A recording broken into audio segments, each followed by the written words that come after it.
Assalamualaikum warahmatullahi wabarakatuh. Oke, pada video kali ini akan membahas mengenai statistika yang disusun oleh kelompok 3 dengan anggota Aan Khairunisa dengan NIM 19081050001. Yang kedua ada Aan Fauziah dengan NIM 19081050007.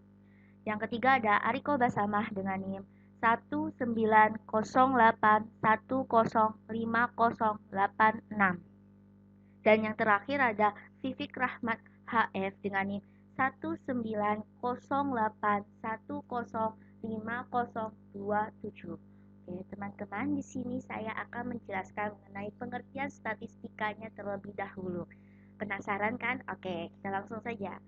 Statistika merupakan ilmu cabang dari matematika terapan yang membahas mengenai metode-metode ilmiah tentang tata cara pengumpulan dan pengelompokan data, menyusun dan menyajikan data, sampai pada mengambil kesimpulan yang sahih sehingga keputusan yang diambil dapat diterima. Oke, dapat dipahami ya teman-teman. Dan selanjutnya di sini ada jenis-jenis data statistika. Dibagi menjadi dua bagian, yaitu ada data kuantitatif dan ada data kualitatif. Oke, penasaran bukan? Oke, betul sekali. Karena di sini saya akan menjelaskan mengenai pengertian bukan salah satunya lagi, semua dari dua jenis data statistikanya. Ya, yaitu pertama adalah data kuantitatif. Apa sih data kuantitatif itu?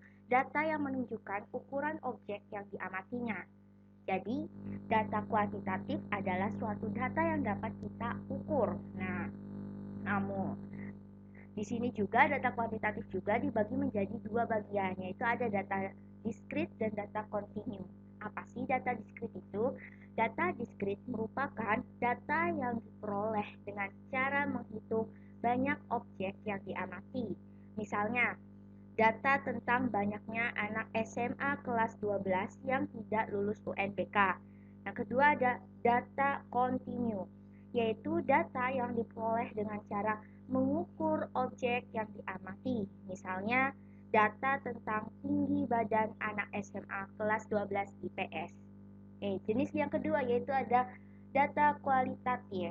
Data kualitatif adalah data yang menunjukkan keadaan fisik suatu objek yang diamatinya atau kita simpulkan deskripsinya ya.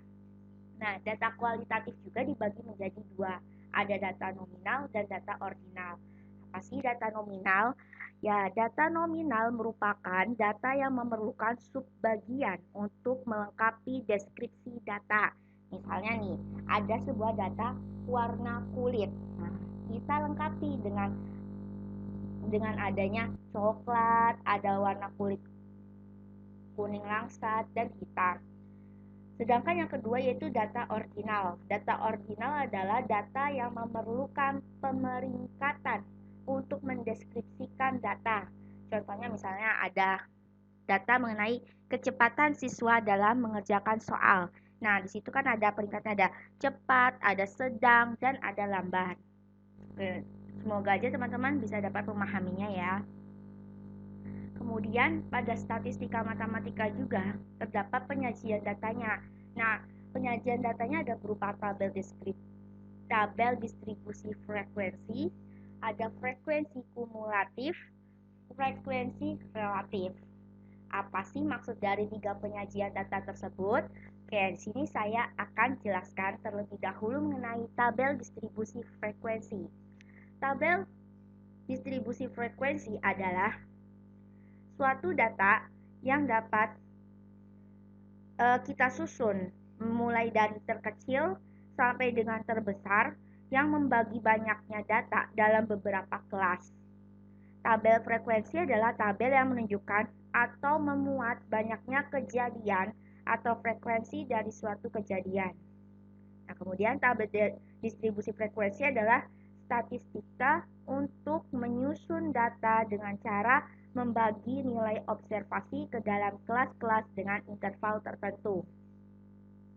Yang kedua, pengertian dari frekuensi kumulatif. Frekuensi kumulatif atau distribusi frekuensi kumulatif adalah suatu distribusi yang menyatakan frekuensi total yang ada di bawah batas bawah atau frekuensi total yang ada di atas batas bawah suatu kelas.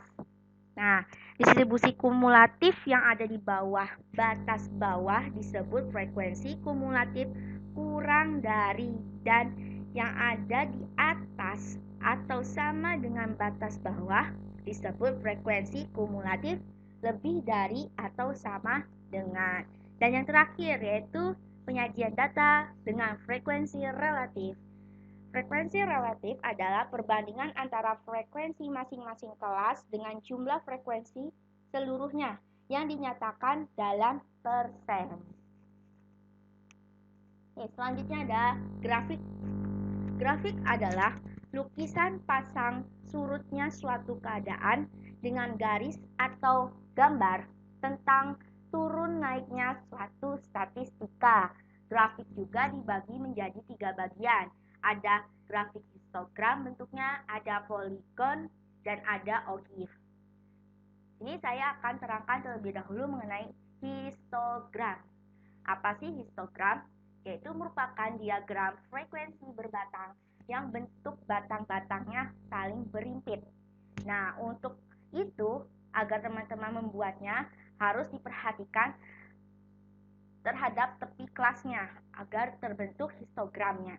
Di sini ada contohnya dan ada gambarnya. Tuh, terbuktikan batang-batang itu saling terhimpit. Nah, itu dinamakan grafik histogram. Yang kedua ada grafik poligon atau poligon frekuensi, ialah grafik garis yang menghubungkan nilai tengah tiap sisi atas yang berdekatan dengan nilai tengah jarak frekuensi mutlak masing-masing. Ini contohnya yaitu mengenai data nilai ujian matematika kelas 10 SMAN 1 Bayung Lencir. Bentuk grafik poligon seperti itu ya teman-teman. Dan yang terakhir yaitu adalah grafik ogive.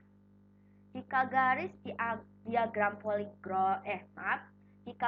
diagram poligon frekuensi kumulatif dijadikan kurva mulus, maka kurva tersebut disebut ogive.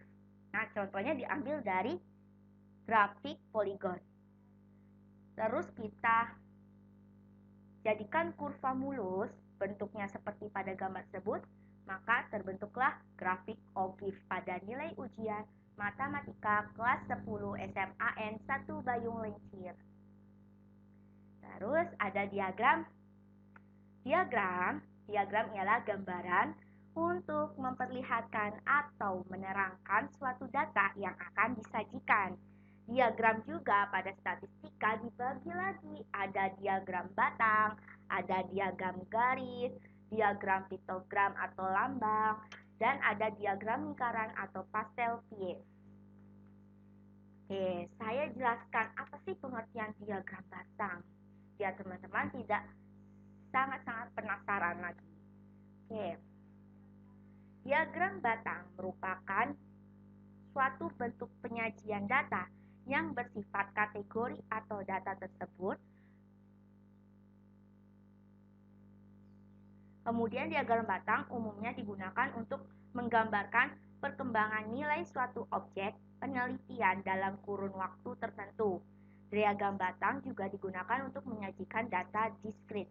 Jadi, jika teman-teman ingin menyajikan data mengenai data diskrit, maka teman-teman harus menyajikannya dengan diagram batang. Kemudian ada diagram garis. Diagram garis merupakan atau berfungsi untuk menggambarkan keadaan yang serba terus-menerus. Maksudnya adalah jadi dipakainya untuk menggambarkan suatu data yang berkelanjutan dalam suatu kurun waktu tertentu. Misalnya nih mengenai data tentang produksi dari tahun ke tahun, nilai ekspor suatu jenis barang dari tahun ke tahun, dan sebagainya. Sini contohnya adalah produk beras PT Bumi Guna. Nah, di situ dari tahun ke tahun, yaitu dari tahun 2011, 2012, 2013, hingga 2016 grafiknya. teman-teman bisa dilihat ya gambarnya. Kemudian ada diagram piktogram atau lambang. Apa ya kira-kira itu? Yaitu merupakan penyajian data statistika dalam bentuk gambar-gambar dengan ukuran tertentu untuk menunjukkan nilai masing-masing data. Gambarnya seperti itu. Jadi di sini gambar orangnya didefinisikan sebagai 500. Nah, biar jumlah siswa pada tingkat SD TK itu ada 4.000, maka orangnya itu ada 1, 2, 3, 4, 5, 6, 7, 8 orang, sehingga jumlahnya adalah 4.000. Kemudian diagram lingkaran atau pastel atau pie. Apa ya? Yaitu fungsinya adalah untuk menyajikan data yang berbentuk kategori dinyatakan dalam persentase. Diagram lingkaran digunakan untuk menyajikan data yang menunjukkan perbandingan, selain persentase ya. Terus diagram lingkaran dibagi dalam juring-juring lingkaran besar sudut juring lingkaran sebanding dengan nilai data yang disajikan. Jadi bentuk dari diagram lingkaran itu berupa juring. Jadi juringnya disesuaikan dengan nilai persentase dan perbandingan yang tertera pada data statistika. Oke, mungkin ini saja yang dapat saya sampaikan mengenai materi statistika, dan terima kasih yang telah menyaksikan video ini hingga akhir. Kurang lebihnya mohon maaf. Wabillahi taufiq wal hidayah. Wassalamualaikum warahmatullahi wabarakatuh.